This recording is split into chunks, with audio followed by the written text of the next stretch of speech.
Woman crying in the subway has heartbreaking story that forces workers to act.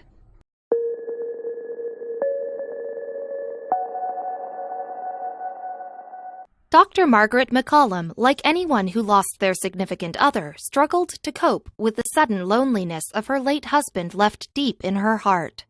However, she managed to find a unique sense of comfort, oddly deep underground, until it was suddenly stripped away without warning.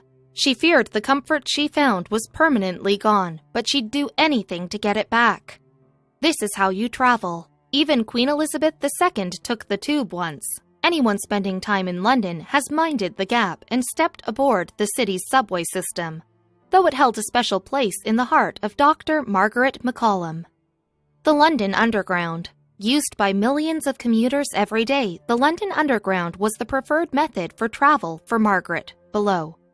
She took the transport system from her home in North London to her offices, and every time she felt something other commuters didn't. Reminder of love. See, while she did take the tube to cut down on transportation costs and eliminate driving in the heavy trafficked city, she had a personal reason for braving the crowds and grime. Every time a train pulled up, she was reminded of love. Mind the gap. That's because her late husband, an actor named Oswald Lawrence, spoke to her every time one of the shuttles pulled into the station. How exactly?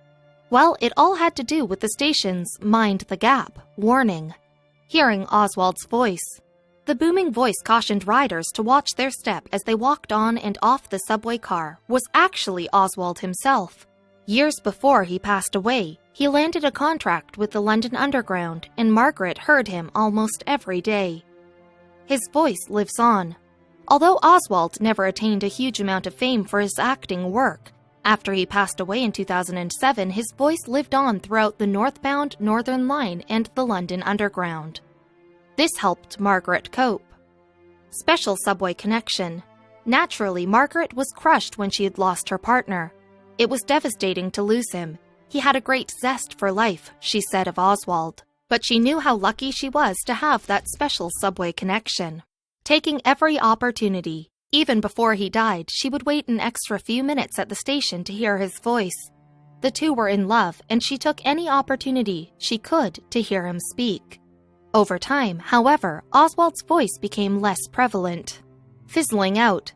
Slowly, the man Margaret fell in love with on a tour of Morocco in 1992 fizzled out of her life, as well as the lives of thousands of commuters.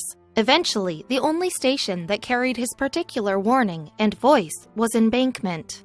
Traveling Embankment often, Margaret knew she was blessed to hear Oswald speak, even if it was just those 3 words. Most people never get the opportunity to hear their loved ones again, so Margaret traveled via Embankment as often as possible. Even though it was out of the way, it was worth it.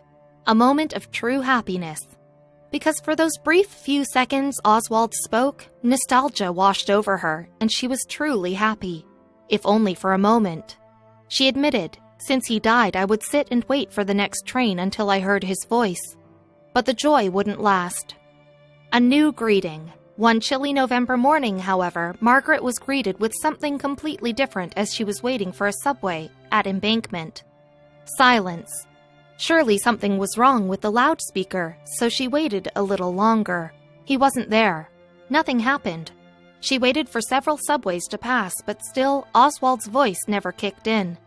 Margaret felt a void open in her heart. He wasn't there. I was just stunned when Oswald wasn't there anymore. Phasing out Oswald, she found one of the London Underground employees and inquired about the lack of audible warning regarding the gaps. I was told there was a new digital system, and they could not get his voice on it, she said. This was bad news. A devastating realization. A devastated Margaret sat and stared off into the distance, unable to cope with the fact that Oswald was now truly gone. Little did she know, though, the worker she had told the story to wanted to help the grieving woman. The director steps in. Nigel Holness, London Underground's director, took charge of the situation. Transport for London were approached by the widow of Oswald Lawrence, he said, to see whether she could get a copy of the iconic Mind the Gap announcement her husband made over 40 years ago. We were very touched by her story, Nigel continued. So staff tracked down the recording and not only were able to get a copy of the announcement on CD for her to keep, but are also working to restore the announcement at Embankment Station. A constant connection. In an amazing act of kindness, the workers were able to supply Margaret with exactly what she sought out every day: Oswald's voice. Now, the doctor had a constant connection to the man she loved more than anything. A small reminder. Although it was just Oswald's voice, the CD will always hold a special place in Margaret's heart. The grieving experience became more intimate, more personal. She could listen to Oswald in the comfort of her own home. She knew the possible pitfalls of that. Grieving. Margaret had heard stories of people grieving and healing before, having the Band-Aid ripped off and the wound reopened.